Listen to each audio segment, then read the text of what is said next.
Voici la présentation d'une Talaria modèle 4000.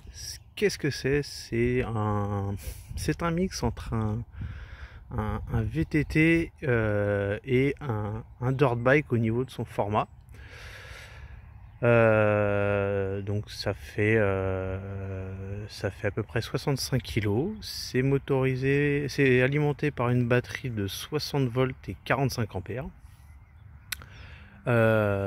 C'est un produit qui coûte aux alentours de 6 000 € et avec une aide de l'État de quasiment 700 €.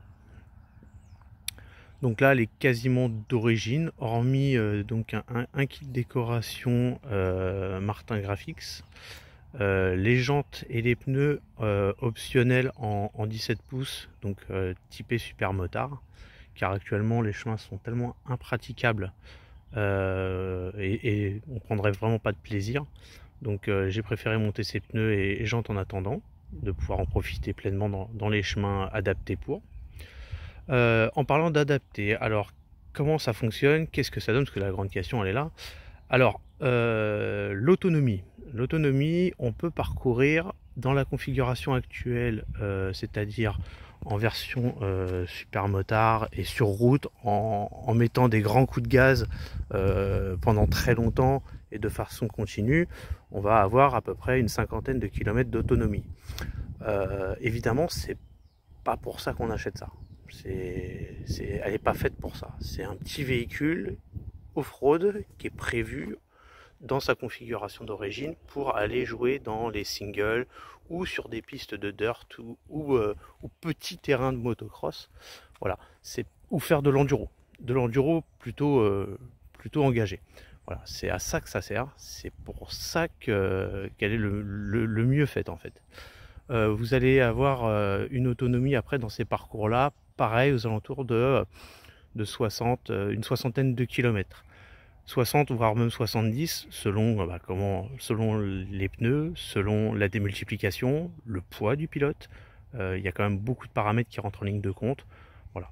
Moi pour ma part je fais 1m74, 65 kg. Sur la route, sans me poser de questions, je fais une cinquantaine de kilomètres. En off-road, pour l'instant, je tourne aux alentours de 70 km d'autonomie. Le temps de charge, pour une charge à peu près complète, on est aux alentours de 4 heures. Pour une demi-charge, c'est-à-dire ce qu'il y a le plus souvent, parce qu'on revient, on a à peu près, il reste 20 ou 30% de batterie, il faut recompter à peu près entre 2h30 et 3h pour la remettre en charge complète. Donc c'est pas forcément quelque chose de rédhibitoire par rapport à ça. On peut très bien aller rouler le matin, la remettre en charge le midi, prendre une pause déjeuner assez longue en effet, et retourner rouler l'après-midi. C'est quelque chose de tout à fait faisable. Au niveau des dimensions, et c'est d'ailleurs ce qui m'a séduit moi, c'est-à-dire que ça a une apparence de vélo et ça a des dimensions d'un vélo. Donc sur les chemins, en plus d'être silencieux, on a une apparence qui est plutôt qui fait pas peur aux gens ni aux animaux. Donc c'est plutôt positif à mon sens, puisque c'est un véhicule qui nous permet de rouler à peu près partout. Je dis bien à peu près, puisque légalement c'est un véhicule à moteur, donc un cyclo. Et donc théoriquement il y a beaucoup d'endroits qui ne sont pas accessibles à ce genre de véhicule. Voilà. Ensuite, qu'est-ce que je peux vous dire d'autre? Donc pourquoi celle-ci plutôt qu'une Surron? Eh bien l'écart de prix est pas énorme, et les performances sont vraisemblablement quand même beaucoup plus à l'avantage de la Talaria dans les configurations d'origine, j'entends. C'est-à-dire qu'une Talaria, vous la prenez comme ça, une Talaria 4000, vous la sortez de sa boîte, vous avez tout de suite une autonomie correcte, une puissance vraiment correcte, et une taille qui est fait un peu plus grosse qu'une Surron, mais vous pouvez encore la mettre sur un porte-vélo. Et moi d'ailleurs c'est ce qui m'a séduit, c'est que je la transporte sur un porte-vélo. C'est-à-dire je me la brinque-balle pas sur une remorque, un porte-moto ou ce genre de choses. Ça reste quelque chose de plutôt simple à transporter. On a juste à retirer la batterie, car on passe, la moto fait 65 kg toute pleine, et sans la batterie elle fait à peu près 50 kg, donc sur un porte-vélo c'est pas forcément gênant. Voilà, après la petite présentation du compteur, donc avec une brève cinématique. Voilà. Avec les éléments intéressants, donc on va avoir donc la vitesse, le kilométrage du véhicule, le trip. Donc vous allez avoir également une assistance au freinage afin de récupérer de l'énergie.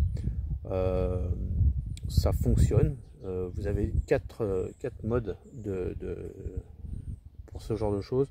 Maintenant, bon, à l'usage, je ne sais pas si vraiment ça recharge énormément. C'est juste un frein moteur pour l'instant, plus qu'autre chose, et qui est plutôt présent dans les vitesses assez basses. Donc, selon son style de conduite, ça peut être intéressant de l'employer et de bien l'employer. Ensuite, vous allez avoir deux modes, donc le mode sport, c'est-à-dire pleine puissance, et le mode éco. Donc le mode éco qui est un mode économique sur un véhicule comme celui-ci dans sa configuration débridée. En mode éco, vous êtes limité à peu près à 40 km/h, 40-45 km/h. Et vous avez l'autonomie qui peut sur la route gagner à peu près 20% en restant sur ce mode-là. Alors sur la route, forcément, ça présente pas de gros intérêt. Par contre, dans les chemins, ça peut, parce que sur des chemins vraiment très trialisants, vous allez gagner en confort d'usage parce que la poignée de gaz est beaucoup plus souple, beaucoup plus dosable, et on peut par exemple faire des parcours très trialisants, et ça c'est plutôt sympa, c'est vraiment sympa. Voilà, parce qu'à manipuler 65 kg, enfin je veux dire, voilà, moi qui fais de la moto, ça reste quelque chose de hyper méga léger et très simple. Voilà. Autrement, pourquoi acheter ce genre d'engin? Bon, déjà par passion, et c'est aussi ce qui m'a séduit, donc c'est de pouvoir continuer à rouler à des endroits où en moto thermique de gros gabarits, forcément, bah, ça devient délicat. Et seconde chose, c'est que bon, j'ai quand même pas mal de véhicules, et c'est que sur celle-ci, au moins, je n'ai pas d'entretien à faire. Je contrôle ma pression des pneus, ma chaîne et l'état de charge de ma batterie. Voilà, j'ai rien à faire de plus à m'occuper. Voilà. Au niveau des fluides, il n'y a rien de particulier, si ce n'est le liquide de boîte de vitesse qui est à vidanger assez régulièrement, mais bon, après c'est pareil, on fait pas de kilomètres avec ce type d'engin comme avec une moto, donc forcément ça défile un peu moins vite. Et autrement, mais rien de particulier. Voilà, à bientôt.